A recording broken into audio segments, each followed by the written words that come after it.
I'm James, and I'm the number one real estate independent agent for Pontypool and surrounding areas. I'm Steve, I'm the personal independent agent for Bridgend. So obviously during the sales process, as anyone else, that there can be hurdles along the way. Yeah. How do you go about helping the vendor and the purchaser with those issues that arise? I would say key for me is it's open line of communication. So I'm happy to take calls or texts or emails until late in the evening.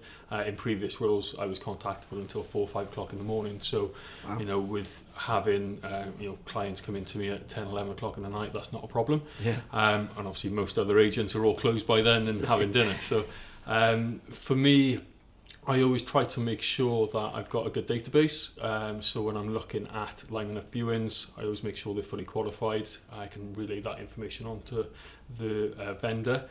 If for whatever reason the sale does sadly fall through because they have a change of heart or they don't manage to get a mortgage offer, then I've normally always got 1 or 2, maybe 3 lined up that could potentially step straight into their place to keep that process moving.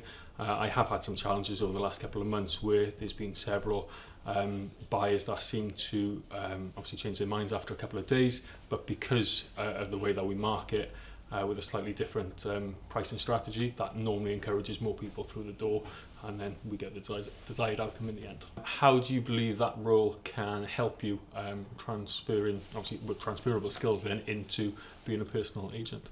Yeah, I think it helps me understand the sales process more from a marketing side of things, but also from a consumer side of things, because I spent a lot of time educating businesses on how they can increase their market share through different means, whether that's at the awareness stage, the consideration stage.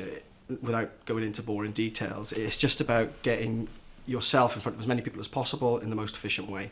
So for me, it's all down to communication, really. That is what sets me aside from other agents. The way that we market a property is totally different. We tend to go for obviously the glitz and glam with the professional photography, the videography, and we do a lot of social media. Each of the independent agents, along with myself, pride ourselves on our social media channels to ensure that the house that is being listed is coming across in the best possible light.